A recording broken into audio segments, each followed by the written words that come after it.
yaal ku soo dhawaada waraysi gaar oo aanu la yeelanay madaxweynaha dawladda Puntland Dr. Cabdiweli Maxamed Cali oo dhawaanahan safar ku marayay waqooyiga Mareykanka haatan ku sugan magaalada Minneapolis ee xarunta gobolka Minnesota oo kamid ah meelaha xudunta u ah jaaliyadda Soomaaliyeed ee ku nool waqooyiga Mareykanka mudan madaxweyne marka hore ku soo dhawow Universal TV Minneapolis maasantahay Cabdi Wafaar aad baan kaga mahadnaqayaa mudan madaxweyne ugu horeyn safarkaagan oo dabcan mid shaqo iyo mid jaaliyadaha kula kulmaysay isugu jira intaan ka warqabo guud ahaan muxuu ku saabsanaa hadaa warbixin naga siiso safarkaygu wuxuu lahaa laba ujeedada weyn waxay ahayd inaan la kulmo jaaliyadda Puntland ee ku nool waqooyiga Mareykanka oo muddo 2 sano iyo meesha aan joognay iyo ka badan ba aanan waqti u helin inaan soo booqdo inaan waraysto inaan u sheego wacyigeliyo waxa ay wadanka ku beerin karaan iyana uga warrabo dharka waxa ka jira tan ugu weyn taasay ahayd tan labaadna waxay ahayd in wixii cidii kale markaan arki karo wax ku ool ah ama siyaasiyiin Mareykan ha noqoto ama hay'ado aan dawladeed ha noqoto ee dalka Mareykanka ah ee dowladda wadanka Mareykanka ah in badan oo kamid ah hay'adahoodu ma ku dawladeed wax ku ool ka ah hay'ado private way iyo cidii kale markaan isleeyahay dan Puntland ee dan Soomaaliyeed ba ku jirta inaan arko iswareysano وحق ورمو كبعدنا أن كشغينه وحي أنه جلنا كرنا ذلك يجي أنو بينكرنا ناسا. مدة 2 سنة إيه 2 بلاد كل واحد أيها كسو ورقتي مركي لغو دورتي مدحوينها بونتلاند دكتور عبدولي وحن كور قبنا خد بدي تاريخي هيدي أدي سي بلنقاديو أدو حوجن باكو جري محل أورانكرا أو وحكو أولاد سلاد هاي دولة دادوي قبتي مدة 2 سنة هاي. وحبضن أو إن أثلهين كما قبان كرتان 2 سنة كبدنا بانو قبنا اسبدل لا الحريرة هذه الدولة الانستيتيوشن الدولة هم بلان قدنا سمين ووضنا قاركون نوع دمادين واسبدل كي شغالها اسبدل كي يقسمين إن حاج هيدا أمنية اسبدل كان كسمين لأن كان معمول كذا قالها الدلكة اسبدل كي أنو كسمين إن عدالة إلى وقت بدن قرينه وحي أود ضيقة إن كابياش دغالا بدنا وحس كبدلان إن أنو حاجة social services كأما سه أذيك برشة أنو بير بدن قارسينه وعافمات كي واحد برشة بيجي واحد بدن كقبرني وحاسو إن الهرمر وحوق له وحس حاول يكون سعودية دلكي كسعودة. نحرك خطبة هذا مدن مدحوينا وحا ugu muhiimsan 3 qaybood mid waxay ahayd midnimada iyo amniga Puntland iyo horumarinta hay'adaha wax soo saarka kaabayaasha dhaqaalaha Puntland iyo sidoo kale cadaaladda iyo hirgelinta sharciga iyo geedi socodka dimuqraadiyadda marka adigoo soo koobaysid maxaad isleedahay 3 qodob muddadii 2 sano ahayd waad ka qabateen ama idin qorshaysan inaad ka qabateen dhanka ugu dambaysta ka hadlo dimuqraadiyadda waxa horta ka horeysa intaanaan xisbiyada iyagana gaarin horta in la sameeyo golayaasha deegaanka oo dadku ay isxukumaan oo isxukunka aan dadajino waxa la decentralization of governance in waan dhisnay waqti badan baan gelinay inaan dhisno iyadoo meelaha qaarkood dib badan ay naga qabsatay waxaan kaloo hadda magacaabay guddigii magacaabay aniga iyo guddigii baarlamaanka magacaabay guddigii doorashada sharcigii doorashada oo election loogi waanu diyaarinay waana baaskarnay golaha wasiirada golaha baarlamaanka labadaba waa ay mareen diyaarnada waxa unahay dadkii in la sameeyo wacyigelinta civic educationkii ka bacdina wixii kale oo la xiriira dimuqraadiyiintaasi aanu wadno oo inaanu doorashadii municipal electionkii uu dhaco sanadka dhamaadkiisa ama sanadka soo socda horaantiisa ka bacdina doorasho hal cod hal qof loo gudbo bisha January 2019 sababtoo xanaaqna anagoo horseedka dimuqraadiyadda Soomaaliya noqon ayaa rabnaa Puntland ko mid la xiriirta kaabayaasha dhaqaalaha oo la socotaayo airportka Boosaasood waa uu dhamaaday airport caalami weeye oo hadda sida uu yahay runtii kontonka sano soo socota Puntland isla yahay oo ku filan yahay garoon marka la yiraahdo Boosaaso iyo inta la xiriirta kii garowe waan bilownay uu saameyn fiican buu marayaa sanadkan dhamaadkiisa ayaan rajaynaynaa kuwa kalena pipeline noogu soo jiraan oo garooma ah dekada Boosaaso qalabkii lagu balaarinay waa u yimid waa la socotaan qaar ka mid ah shaqadeedii waa ay bilaabanaysaa waqti aan dheer hadda shaqo yar baa ka socota wadooyinkii mid u muhiimsanayd oo wadaha daahir ergaabo waa socota qalabkeeda waa u yimid waa rajaynaynaa in waqti dhow bilowdo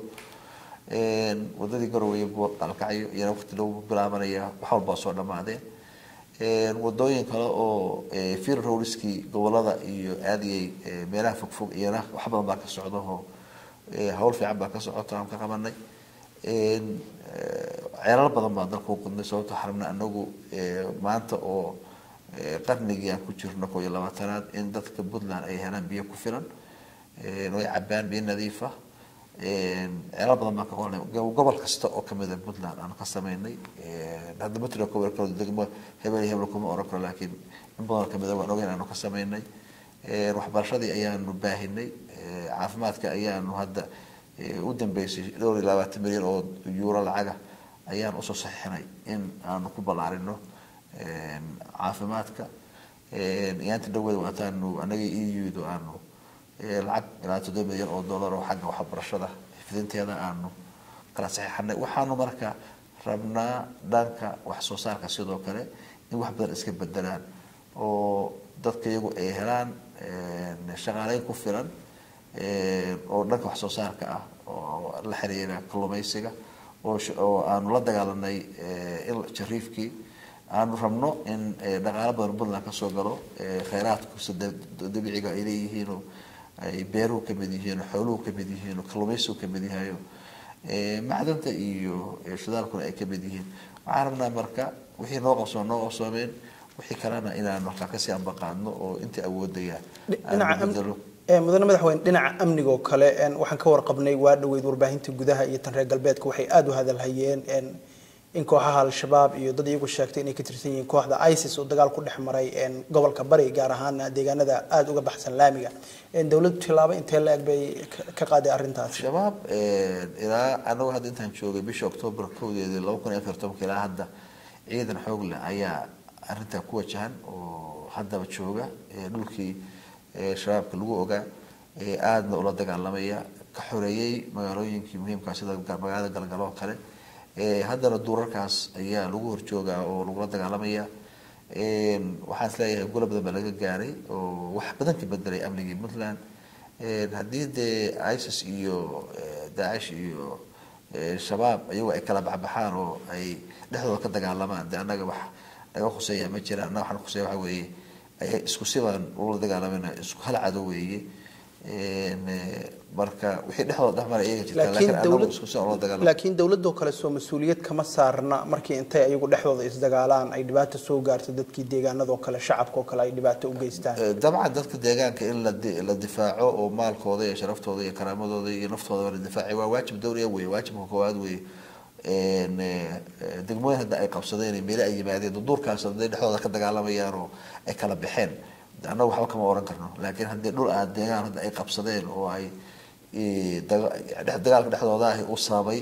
in Puntland ama lagala wareego ama dhib ka timaado ma jiraan mudane madaxweyne takhasuskaagana maadaama uu dhaqaalaha yahay waxyaabihii markii doorashada aad ku jirteen ay ahayd kubcinta dhaqaalaha tusaale ahaan qaabeynta canshuuraha kale iyo dhiirigelinta maalgashiga caalamiga oo kale dawladda maxay ka qabatay wax badan baan ka qabanay canshuuraha daaweydiiso canshuuraha biriga sababtoo ah way anoo marna dhaqaalaha Puntland ku xirnaado doon waqti imaanayso aan ka warqabinin in la sugo oo anagu hadda مثلا miisaaniyada iyada aan ku bees galinahay sax maaha canshuuraha biriga wax badan baan ka qabanay reform badan baan ku sameynay canshuuraha weligood alla qaadin baan Puntland hadda aan wadnaa qaadnay kuwa kalena waa noo rahmay yihiin marka dhanka public finance management ka ama maareynta dhaqaalaha iyo maaliyadda wax badan ayaa ka socda bangiga adduunka ayaa naga caawimaya oo hadda hawsha wada watan shaqaale cusub aan qorayno oo moogtahay aan bilownay in loo qoro hawlaha iyaga ah horumarinta maareynta iyo horumarinta dhaqaalaha marka wax badan baa ka bedela hawsha maadaama ah xustay qoritaanka shaqaalaha kale waxyaabihii Puntland lagu dhaliili jiro waxa kamid ahaa tusaale ahaan tayada shaqada iyo shaqaalaha kale dawladda maxay arrinta ka qabatay reformka shaqaalaha ama isbedelka shaqaalaha ku sameeynay laba wax buu ahaa mid waxa weeye shaqaalaha aan saxda ahayn iska jooga in la dhaamsas garayo la yareeyo iyo waxa la right science oo shaqaale saxda meesha uu joogo waa sax weeye fikirkaasi fikir wanaagsan weeye shaqaalaha lagu qaato merit based qofku aqoontiisa iyo kartidiisa iyo ana reehayl aan lagu qaadanine dadka shaqaalaha Puntland ay noqdaan dad hela cadaalad shaqaalanimo taasaa keenta marka aniga matala madaxweyne ahaan waxyaaba badan inay mas-uuliyadeeda marka dhanka sharciyada ah inaan kaga wareego dhanka cadaaladda inay kaga sixitaan badan tahay dadku imtixaan galaan sida matalan agaasimo waaxyada oo kale madaxweynayaasha qori jiray wixii iga horreeyey laakiin anigu waxaan go'aansaday inaan cadaalad ku sixi karin agaasimo waaxidan aan u qoro dadka Puntland wixii jagaa u banaanaada loo soo bandhigo u tartamaan si cadaalad ay ku helaan cadaalad bayna ku helayaan wadada aan weligood la xasuusteen ama aan la waxa la siiyeen marka la yiraahdo nidaamka qabiiliga oo xun ayaa ku helay cadaalad fiican hadda shaqaalihii bangiga adduunku shaqaalinaya baan wadnaa 60 joogo waxa la ii sheegay 6,000 qof oo soo ambalay gareys marka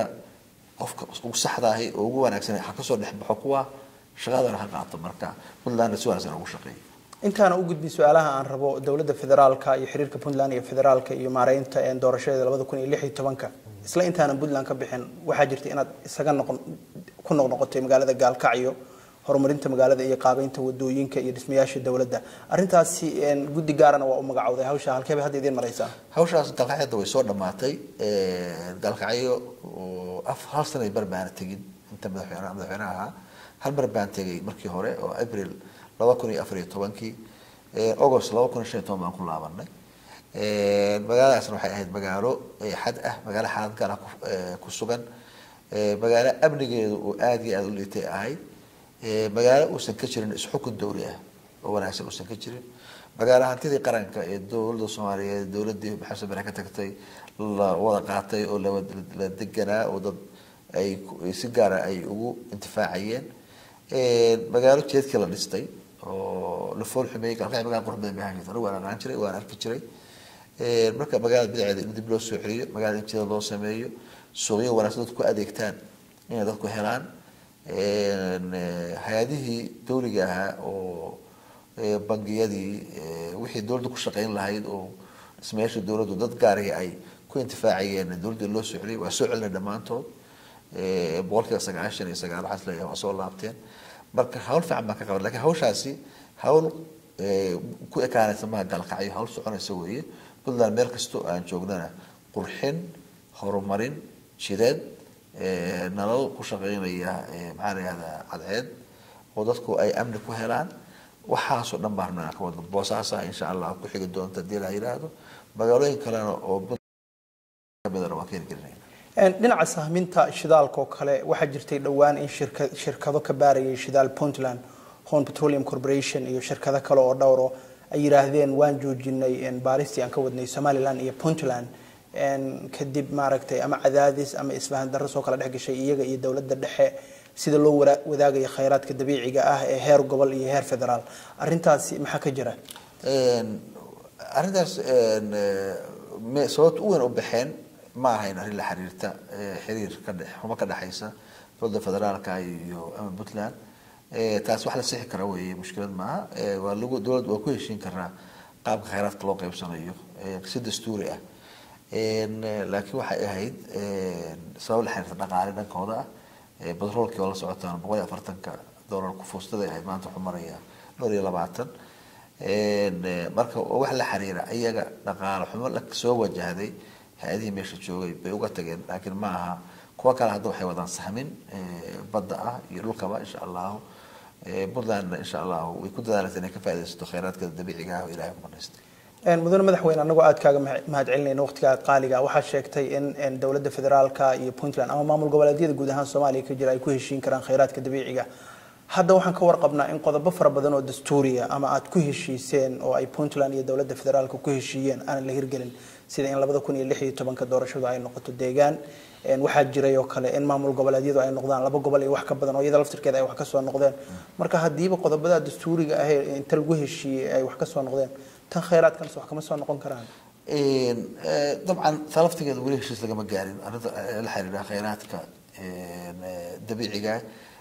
dhowr sano lagu heshiiyo weeye mid waxa weeye askan horta khayraadkan ma Soomaali baale ma gobol gaaraale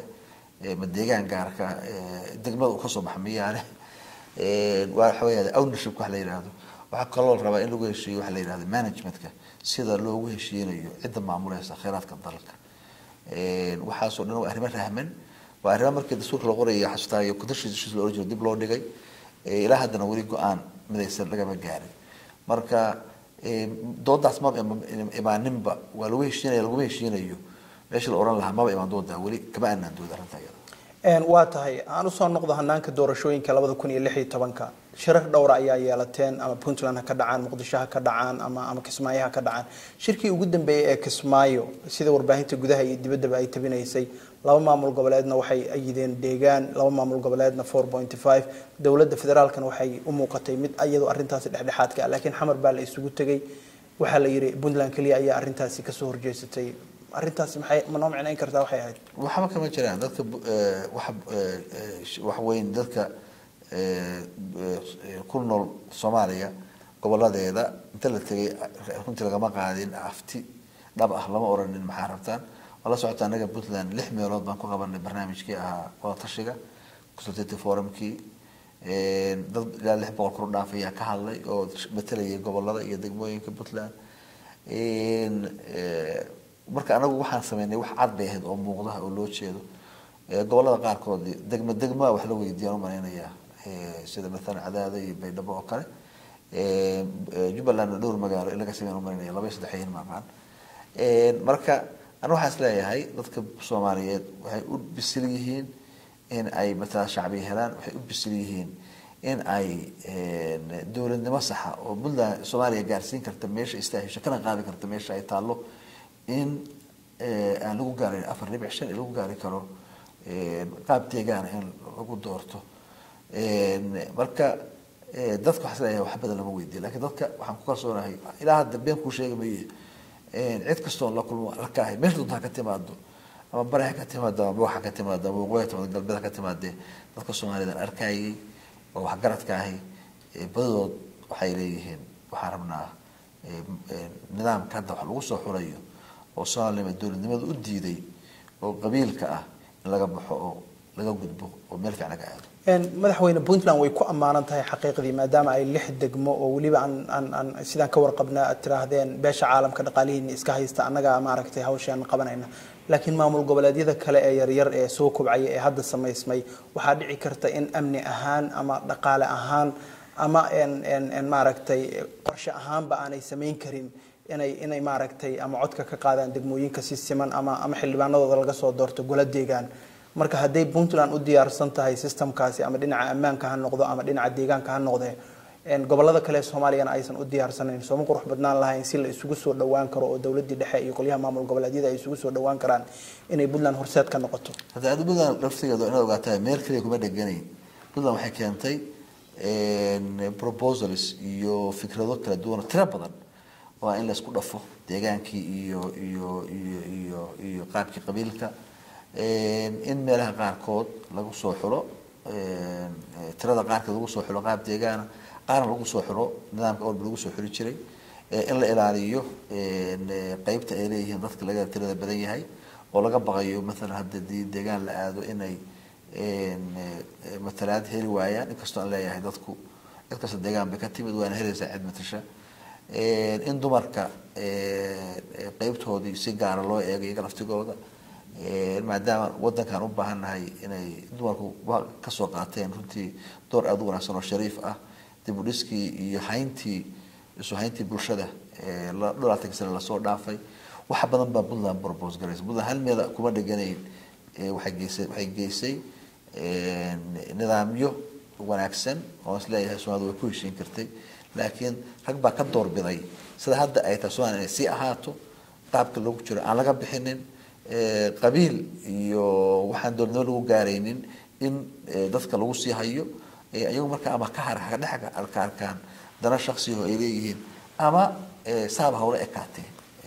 marka anu waxaan isleeyahay wixii saxda ah bishii Febraayo waxa kugu yimid madaxtooyada Garowe ee xarunta Puntland wafdi aad u xoogan oo isugu jiray midowga Yurub Mareykanka oo qaybsanaha qaramada midoobay arrimaha Soomaaliya Afrika midowga Afrika iyo IGAD kuwaas oo idin kala hadlayay bal inaad isu soo dhawaataan ayaga adinka Puntland iyo dawladda federaalka iyo maamul goboleedyada kale kulankaasi muxuu ku soo dhamaaday intaas oo ka badnaayeen oo ambassadorada Talyaaniga iyo Swedishka iyo Ingiriiska kulligana way yimaadeen dad badan oo yimid waa saaxiibada aan leenahay waa beesha caalamka oo dad Soomaaliya runtii wax badan ka qabtay oo dadaala waa dad raba inaanu Soomaaliya ay dawladnimo dhab ay hesho wixii ayaga u qarsoon ma garanayo laakiin waxaan isleeyahay dadkani waxa ay rabaan wax wanaagsan bay Soomaaliya la rabaan inay Soomaaliya noqoto xubin wanaagsan oo kamid ah beesha caalamka way waxa la wada raadinayaa oo wadamada qaarkood ay dhulkeena u joogaan wiilashooda u dhimanayaan maalmo waxa la leeyahay Burundiin iyo dad Ugandese iyo Kenyaati iyo wala socotaa ilmahooda ku dhimanaya dhigooda ku daadanaya taa marka nala waxaan rabaa inaanu si cad uga jawaabno wax wanaagsan aan u sheegno qaabkan uga bixi lahayna aan kala talino way noo yimaadeen dadka Puntland bay wareysteen fikirkiisa ogaadeen way laabteen wali way rahman yihiin wixii ay wali waxa nagu soo celin dib noogu soo laabano dabcan waxa ma hadda laabitaanka aan laabanayo inay sugayaan baa dhici karta laakiin kulli Puntland fikirkeeda way u sheegteen dadka analyze gareey siyaasadda Soomaaliya waxay yiraahdaan beesha caalamka farbaa ku gudan tusaale ahaan hadda xafiiska qaramada midoobay oo kale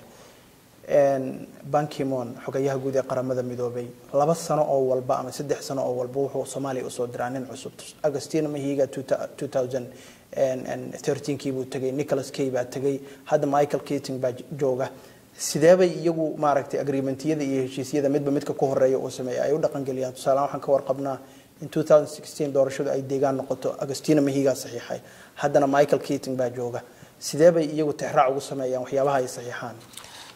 su'aashaas waxay la tahay waxay ku habboon Michael Keating la weydiiyo saxiixa Mahiga muxuu u shaqeyn waayay kaaga soo shaqeynaya su'aalahaas iyaga la weydiiyo ku fiican yihiin laakiin beesha caalamka guud ahaan Soomaaliya markii la yiraahdo iyagu hadda model ay leeyihiin oo mandate ahaan dooma haystaan ma oran karaan modelka ku shaqeeya marka Soomaaliya wadan xor weeyo oo sovereign ah inkastoo sovereignty-ga ay u dhimayso istifaacilaanta wadan la ilaaliyo gaar ahaan koonfurta Soomaaliya oo ciidamada ajnabi ay joogaan weeye laakiin Soomaaliya wadan xor weeyo oo xornimadii 1960 qaatay dawlad leh baarlamaan leh marka iyagu doodoodu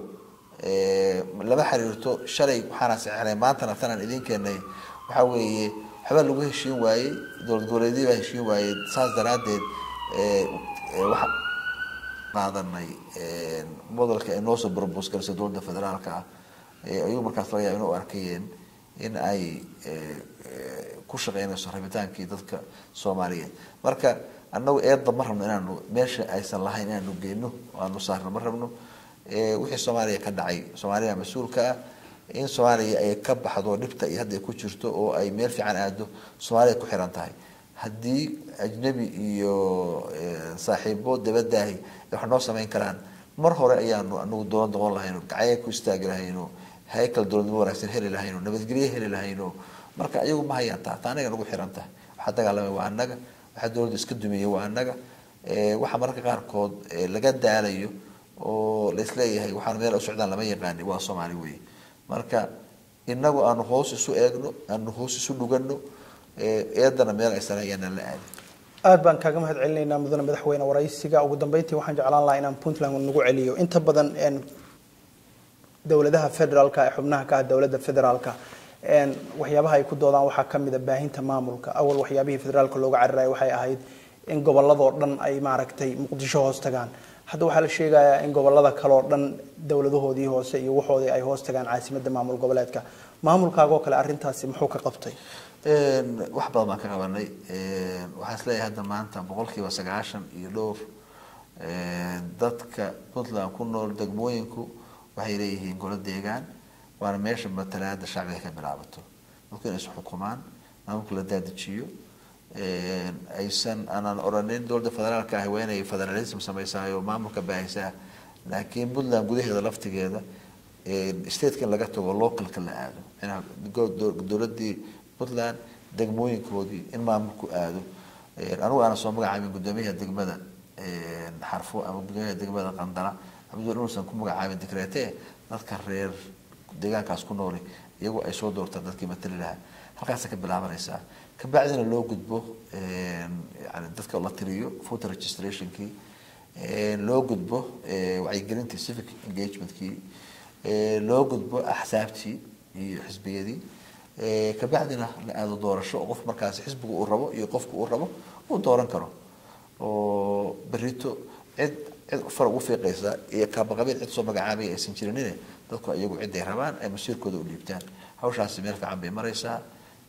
taan qada ku sheegay waxaan rajaynaynaa sanadka markii taramka Cabdulla dhamaado 2019 in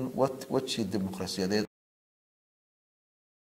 ka wanaagsan wajhiga maanta ay leedahay Puntland ay yeelatay rajaynaya waxyaabaha ugu badan ee ay kalluumaysatada Puntland ka cawdaan waxa kamid ah maraakiibta sida sharci darrada uga kalluumaysta xeebaha Puntland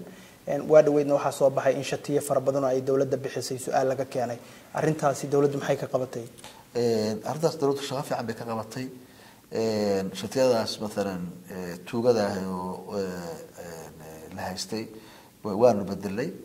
runtii wasaaradda kalluumaysiga shaqo fiican bay qabatay ciidanka hadda mariniska oo awoodooda markii hore iska yaray hadda doon fiican baa u yimid maraakiib waa filaynaa maada shibiska inay yimaadaan insha Allah ciidanka waa la kordhiyay hadda tiradiisii in la qalabeeyo baa u dhimo si fiican ay u hawl galaan waxaan rajaynaynaa marka waxna waan ka qabanay anigu 2014 bishii Juun baan ku dhawaaqay inay musiibo qaran tahay hawsha iyada waan ogahay xoolihii Soomaaliyeed khayraadka Soomaaliyeed la boobaya weey Puntland kaliya ma waa khayraadka Soomaaliyeed ka dhaxeeya waxa la boobaya marka in loo hadlo in laga hadlo in burcadbadeedas yani u weyn hooyada burcadbadeed oo dhani waxa weeye balaayiinta dollar iyo boqolaal milyan ee dollar ee khayraadkeennii ah oo sida khaldan loo boobayo oo har cad la dhacayo inaanu ka hortagno weeye waana wadna hawshaasi meel fiican bay maraysaa ugu dambeyntii mudana madaxweyne Puntland waxa dhici karta inay ka hana qaadsan tahay maamul goboleedyo fara badan maadaama 98 la sameeyay maadaama dadku ay Soomaali yihiin oo dad maaragtay meel ku wada aroora ay yihiin oo hal dawlad ay ka tirsan yihiin oo ma jiraan waxaad ka caawisaan maamul goboleedyada kale soo koraya ama cusub ee saaxada siyaasadda Soomaaliya ku soo biiro kale diyaar baan u nahay cid kasta oo aan wax dhaano inaanu la qaybsano inaanu ku taageero inaan khibradeeda la wadaagno in aanu walaalayno hay'adaha dawliga kii waxbarashada nooga baahan wax ka caawino kii u baahan inaanu beeraha ka caawino kii u baahan inaanu ka caawino caafimaadka kii u baahan inaanu ka caawino maaragtay biyo iyo qaabka farsamada la xiriirta annagu diyaar baan u nahay waxaan rabnaa Puntland ma aha jasiiro ku dhex taala badda Soomaaliya ku dhex jirta xuduudan dadka la leenahay deegaanadu way soo gaaraan waxa ka dhacaya tayaglu Puntland saameyn bay ku yeelanayaan marka in walaalahayo wixii aan ku dhaano inaanu ku biirino inaan la qaybsano wanaagayaga Puntland diyaar bay u tahay ugu dambeyntii mudana madaxweyne aan kula kaftame waqtiyada aad firaaqada too kale maxaad qaadataa kulli waan ogaa waagi xamar oo kale waad jeclaydina banooniga ciyaarto marka hadda garoowo kale marka joogto xilliyada aad firaaqada tahay oo kale ama waqtiga ka soo haro oo kale qadiyaa firaaqa isii Puntland day firaaqa isiyaan waxaan baan oran lahaa sameyn lahaa banooniga waa jeclahay dhaqanka iyo fanka waa jeclahay wax akhriska buugaagta waan jeclahay macallin baan ahay oo akademiga ahay oo marba yani wax akhriyo oo waxa socda adduunka la socdo oo waa jeclaan lahaa laakiin runtii hadaan ku sheegay Cabdiqafaar waxa soo naada waqti ma helo shaqada joogta ah oo 24 saac oo saan u galo subaxii 6 ama 7 subaxnimo ilaa 12 habeenimo socota weeye waa wadan dalka iyo dadku u baahan yihiin in yani aad dhakhtar ah taan raba aad baa u mahadsantahay madaxweyne adaa